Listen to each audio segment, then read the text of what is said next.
All right, everyone. Good evening. I just want to apologize for the rescheduling. We had a lead come in at 3 o'clock that we needed to run down before we did this press conference. As of right now, that lead hasn't panned out for us, but we're still out there investigating it. So that's why we had to postpone this press conference. So first off, I just want to start off by saying thank you for coming out tonight. I am Colonel William Davis, Chief Deputy of the Harford County Sheriff's Office. I know this briefing comes in late in the day, but last night we received critical pieces of information, and our detectives have been working throughout the night and today running down our new leads. Once the new evidence came to light, Sheriff Gaylor was adamant that we needed to inform our community as soon as possible, and that's why we're here tonight. As you know, since Saturday, August 5th, 12 days ago, the Harford County Sheriff's Office has been working around the clock to get justice for Rachel Morin and hopefully bring peace to her family. Since that first day, over 300 community tips have flooded our inboxes and emails. Her death has grabbed local, state, national, and international headlines, everyone with the same goal: find the killer and bring justice to Rachel. DNA evidence is part of nearly every modern-day investigation, and in Rachel's case, DNA evidence was collected by our Forensic Services Unit. That DNA was analyzed by the Maryland State Police, and it was ran through the National CODIS system. This DNA evidence has come back as a match, tied to a home invasion and an assault of a young girl in Los Angeles this past March. Unfortunately, that suspect has not been positively identified, but he did leave behind his DNA. Based on the DNA evidence, we consider the individual in the video we obtained from the Los Angeles Police Department and that we are about to show you on our TV screens to be the person that murdered Rachel Morin on August 5th. So we're now going to show the video. And just so everyone's aware, this video, after this press conference, this video will be posted on our social media.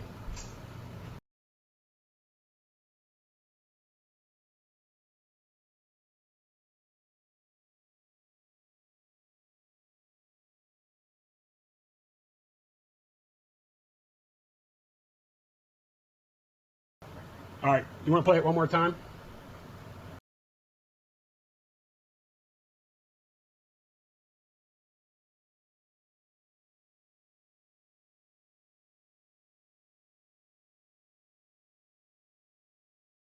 We're going to post it on our social media.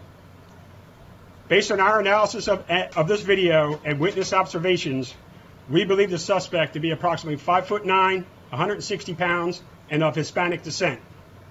If you have any information about this suspect, we are asking you to please call our detectives at our tip line. And the tip line number is 410-836-7788.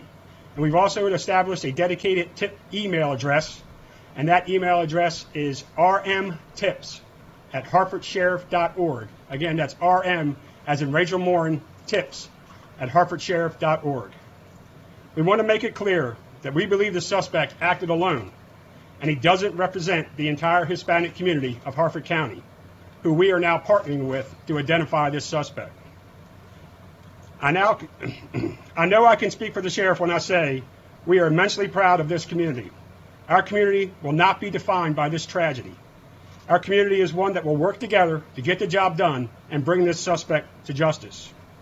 In the meantime, in the light of this new evidence, I urge our citizens to use caution while walking on our trails and throughout our community. Be alert, walk with a friend, don't allow yourself to be distracted by your cell phone or headphones.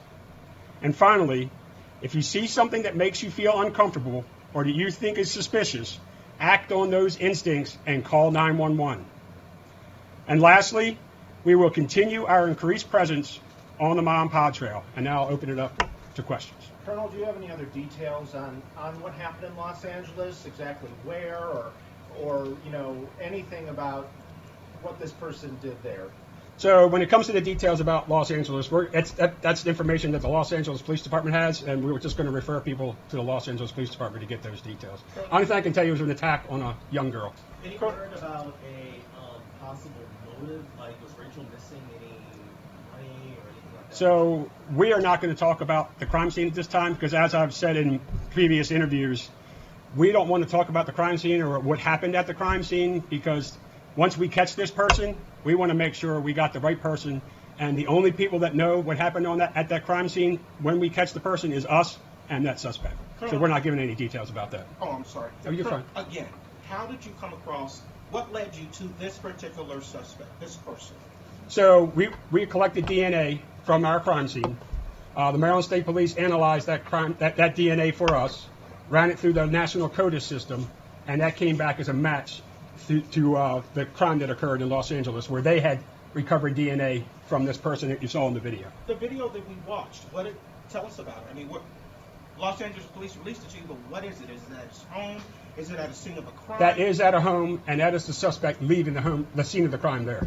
And that was a home invasion and assault.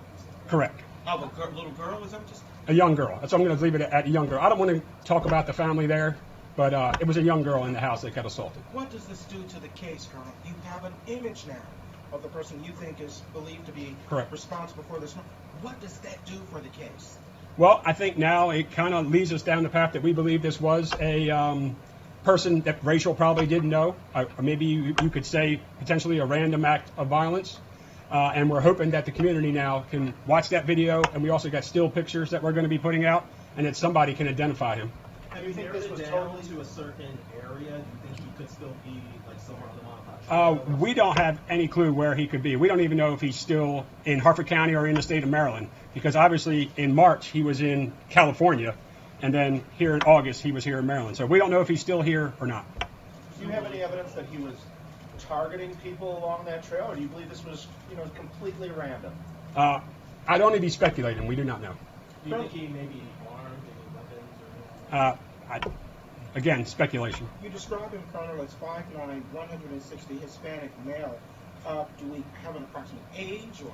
Oh, yeah, we believe he's in his low to mid 20s. Do you have a date for when the Los Angeles invasion happened? I'm just going to put out that it was in March. The Los Angeles Police Department knows that we're doing this press conference, so if you called them, they would probably be able to give you that information. How rare is this to have a DNA hit from the other side of the country? And can you talk about that whole process and how that worked?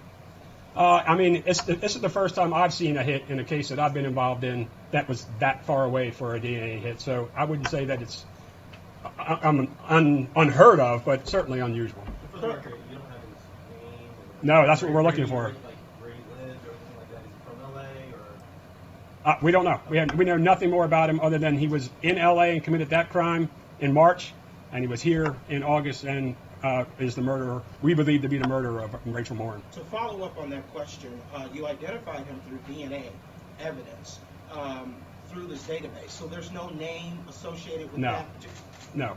There's no name associated because it's just evidence from a crime that was submitted. And his DNA on it, like being arrested and getting DNA, none of that is in the system. However, we are working with, we have called the FBI, and we are working with some of their DNA experts in their crime lab that try to help us further analyze this DNA. Without compromising the investigation, can you tell us, Rachel was found. Correct. And it was determined that it was a homicide. Correct. Was there trauma? Was she beaten? What was the nature of the all homicide? we've said so far, and I think we're going to leave it at that, is that it was a violent attack. What's your message No to relationship at all between Rachel and the suspect? Well, again, we just got this information last night. Not that we have been able to determine yet that we don't know of any relationship or that they were known to each other before this incident. So I can't really say, but right now, no. Obviously, this is it already has the community over there. Absolutely. Get somebody out here who just murdered someone. What's your message to the community? Obviously, people are scared. Out here. Yeah, we want our community to be vigilant. Obviously, the Mom Pa Trail has been opened since the day after Rachel was discovered. We have a very large amount of deployment on the Mom Pa Trail. We are going to continue that deployment until either this person is caught or we believe he's not in the area anymore. But our plan is to be vigilant for our community. Our community has been just tremendous with the support they give us and trying to figure out what's going on and calling in tips. And we're hoping that maybe even people from LA will see this interview and see that this person committed that crime there, and maybe somebody knows him. we believe and we hope that somebody who actually knows this suspect is in the video will be able to identify him for us. Forgive me if you said this. Are you revealing where the DNA was found? No. Was it under fingernails? No, or we're not. something? We're not going to reveal that. That video was from Los Angeles. That video is from- after the assault. Yep, that is the suspect leaving the assault that occurred in March in Los Angeles. Doorbell camera, right? I mean, Security camera. yes. All right. Any other questions? All right. Well, thank you very much. Thank you.